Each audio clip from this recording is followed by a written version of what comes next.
London के outside में कितने में घर मिलेगा, तो उसमें 300 से लेके वहाँ भी 400 तक है। पर लेकिन वहाँ पे क्या है कि ज़्यादातर बिल इंक्लूड है। तो बिल इंक्लूड में ऐसा होता है कि यहाँ वाटर बिल आता है, इलेक्ट्रिसिटी गैस बिल आता है और काउंसिल टैक्स आता है। 4 तरह के बिल आते हैं। કેમ છો? મજામાં? ગુજરાતી બ્લોગમાં ફરીથી સ્વાગત અને બધાને જય શ્રી કૃષ્ણ। અને પહેલાં તો બધાને બહુ બધું થેન્ક યુ। અને મારા 10,000 સબસ્ક્રાઈબર પૂરા થઈ ગયા છે અને તમારા બધાના સપોર્ટથી આવી રીતના જોતા રહેજો, લાઈક કરતા રહેજો। હવે આપણે એવું વિચારીએ છીએ કે આપણે થોડુંક પ્યોર હિન્દી તો નથી આવડતી, કારણ કે આપણે ગુજરાતી છીએ એટલે પ્યોર હિન્દી તો આપણી ના આવડે, પણ આપણે બાવા હિન્દીમાં જે મજા આવવાની છે એટલે હવેથી હું વિચારું છું કે બાવા હિન્દીમાં બ્લોગ બનાવવાની ટ્રાય કરીશ। અને તમને કેવા લાગી મને કોમેન્ટ કરીને કહેજો। અને હવે આજે આપણે જેમ તમે થંબનેલ જોયું કે 1 મહિના માટે ખર્ચો લંડનમાં કેટલો થશે, સ્ટુડન્ટ હોય, સિંગલ હોય કે કપલ હોય કે અને હારે છોકરું હારે હોય। તો હવે પહેલાં આપણે સ્ટુડન્ટની વાત કરીએ। સ્ટુડન્ટ અત્યારે સપ્ટેમ્બર ઇન્ટેક ક્લોઝ થઈ ગયો છે બધી યુનિવર્સિટીમાં, એટલે બધા આવવાના છે ઘણા બધા, અને બધા ઘર ગોતતા હોય છે। એટલે ઘર ગોતવા માટે તમે અહીંયા તમારા જેટલા કોન્ટેક્ટ લાગે, રેફરન્સ લાગે, એનાથી તમે ઘર ગોતવાનું ચાલુ કરી દેજો વહેલા, કારણ કે અહીંયા હમણાં મને ગયા વર્ષનો અનુભવ છે કે ઘર મળવા મુશ્કેલ થવાના છે, એટલું પબ્લિક આવવાનું છે।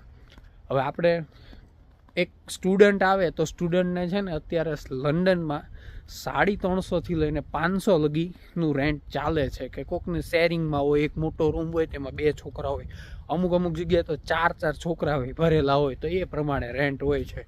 અમુક જગ્યાએ વિધાઉટ ફૂડ હોય છે, અમુક જગ્યાએ ફૂડ હારે હોય છે। 350 થી 400, મોસ્ટ ઓફલી 400 અત્યારે ચાલે જ છે કે 400માં તમને ફૂડ જોડે મળી જશે।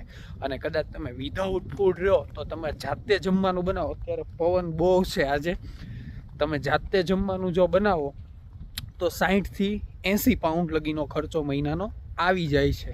આપણે ઇન્ડિયન ખાવાનું, અહીંયાની બ્રેડ ને એવું ખશો તો ઓછો ખર્ચો આવશે, પણ આપણે બ્રેડ તો બહુ ના સુટેબલ થાય, એટલે ઇન્ડિયન ખાવાનું। હા, આમાં બીજા બધાને એક બહુ ફાયદો થશે કે જે રેસ્ટોરન્ટમાં જોબ કરતા હોય તો ઘણી જગ્યાએ રેસ્ટોરન્ટમાં ટેક અવે કે ત્યાંથી તમને મળી જતું હોય, તો એ લોકોને એ ખાવાનો ખર્ચો બચી જાય થોડોક। અને બાકી તો તમારે 350 થી 400 એ ગણવાના, અને વિધાઉટ ફૂડ હોય તો 50માં ઘણાને પતી જતું। અમારે સ્ટાર્ટિંગમાં અમારે ખુદને 50માં પતી જતું, પણ અત્યારે મોંઘવારી અહીંયા વધી ગઈ છે એટલે 50માં નથી પતતું, એને થોડુંક હા એ થયું। પછી તમારો બીજો ખર્ચો આવશે કે મોબાઈલનું ટોપઅપ, એ અહીંયા કમ્પલસરી તમારે કરાવવું જ પડશે। એટલે એ ઘણી વખત કેવું હોય કે બધાના ઘરે વાઈફાઈ હોય તો કોક ઓછું ટોપઅપ કરાવે, અને નોર્મલી તમે અનલિમિટેડ કરાવો તો અહીંયા અત્યારે 25 પાઉન્ડ ચાલે છે। 25 પાઉન્ડ તો તમારે ટોપઅપ જોશે, એટલે એમાં અનલિમિટેડ પ્લાન આવી જાય। પછી આપણે એક કપલની વાત કરીએ તો કપલનું અત્યારે લંડનમાં ભાવ ચાલે છે 750 થી લઈને 1000 લગી, કે જેવું ઘર જેવી ફેસિલિટી। એમાં ઘણામાં કેવું હોય કે આ 3 બેડરૂમનું ઘર હોય તો એમાંથી 1 બેડરૂમ તમને રેન્ટ ઉપર આપી દે, એમાં કિચન ને ટોયલેટ ને એવું બધું શેરિંગ કરવાનું હોય। પછી એમાં અમુક જગ્યાએ બિલ ઇન્ક્લુડ હોય, અમુક જગ્યાએ બિલમાં કોઈક સોલ્જરી કરે કે ભાઈ જે બિલ આવે એ બતાવી દઈશું ને એના જેટલા લોકો રહેતા હોય એના ભાગ પાડી દઈશું, એ રીતે અમુક જગ્યાએ બિલમાં પણ આવું કરે છે।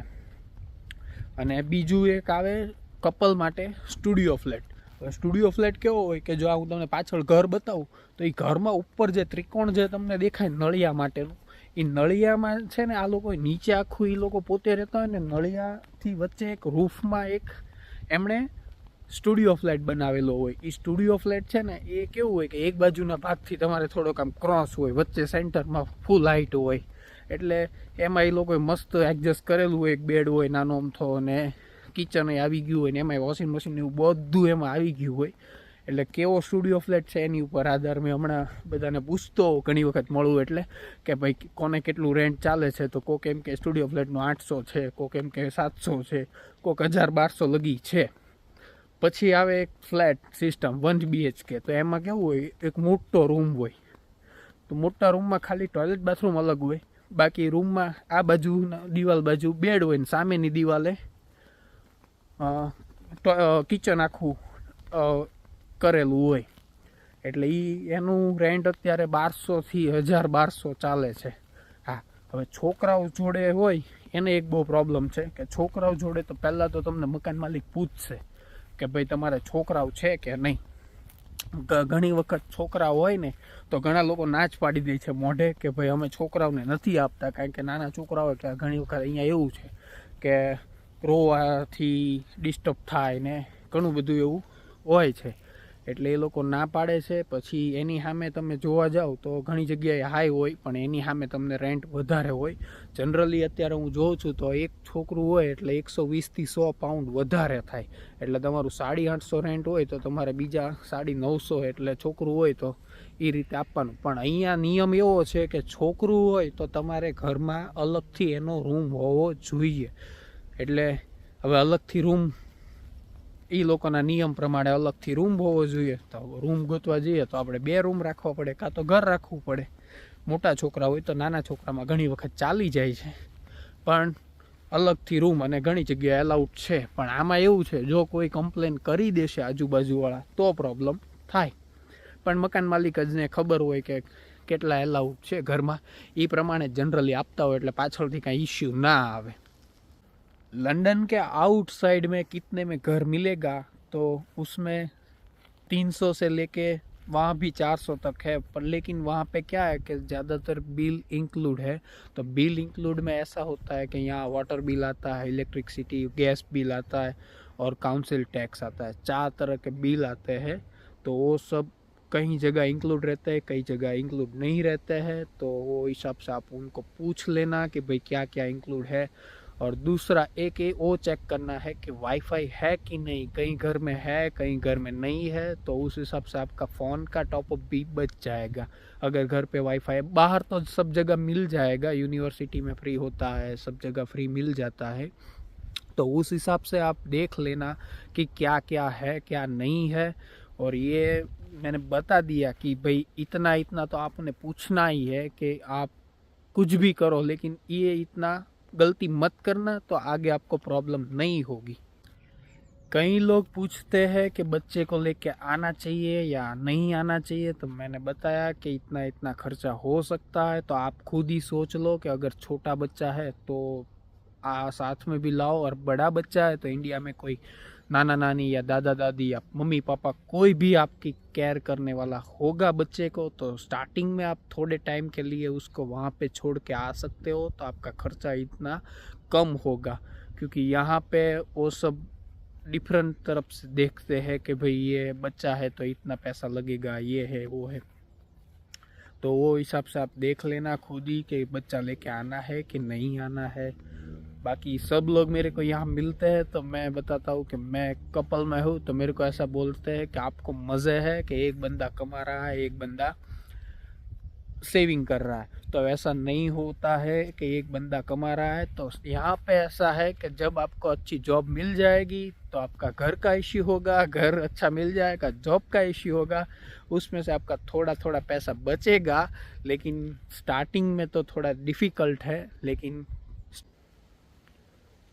2 लोग हैं तो 2 लोग का खर्चा तो है ही, वो भी देखना है कि 2 लोग हैं तो 2 लोग का खर्चा है. कि इंडिया में जैसे अब हो रहा है कि 2 लोग या 1 लोग कमा रहा है तो घर चला रहा है, तो यहाँ पे थोड़ा मुश्किल है. मैं मना नहीं कर रहा, लेकिन थोड़ा मुश्किल है. और इंग्लिश की रिक्वायरमेंट मैं ऐसा बता रहा हूँ कि इंग्लिश आपको थोड़ी भी सीख के आना, अगर नहीं आती है तो, वरना अच्छी जॉब नहीं मिलेगी, वो पक्का है. तो थोड़ी थोड़ी इंग्लिश आप सीख के आओ तो दिक्कत नहीं होगी, वरना तो बाद में अगर आपको समझना भी आता है तो ज़्यादातर ऐसा होता है कि हम समझ जाते हैं, कई बार इशारे में भी समझ जाते हैं, लेकिन उनको आंसर देने में दिक्कत होती है. तो वो आप देख लेना कि कैसे है कैसे नहीं है. और वो एक बात है कि जब आपको आना है तब सब लोग ऐसा सोच रहे हैं कि जो भी मिले वो लेके, जो भी यूनिवर्सिटी मिले वो लेके आ जाए. पर मैं आपको बता रहा हूँ आप ऐसा मत करो, क्योंकि मैंने यहाँ कई सारे बच्चे को देखे हैं कई सारे कपल को भी देखे हैं कि वो आउटसाइड लंदन की यूनिवर्सिटी लेते हैं और सेंट्रल लंदन में रहने की सोच रहे हैं, क्योंकि आउटसाइड में आपका कोई रिश्तेदार या पहचान वाला नहीं होता तो आपको घर मिलने में मुश्किल स्टार्टिंग में होगी, और इसी हिसाब से सेंटर में रह लेते हैं। सेंटर में रहने का कोई दिक्कत नहीं है, लेकिन आपका जो ट्रैवलिंग का खर्चा है, क्योंकि यहाँ से मैंने देखे कई बच्चे जा रहे 4-4 घंटे की ट्रेन की ट्रैवलिंग करके यूनिवर्सिटी। तो आप सोचो 7 बजे की उनकी क्लास है तो उनको रात को कितने बजे तक उठ के जाना पड़ेगा। तो उस हिसाब से सेंटर में थोड़ा आपको फ़ी का ज़्यादा होगा।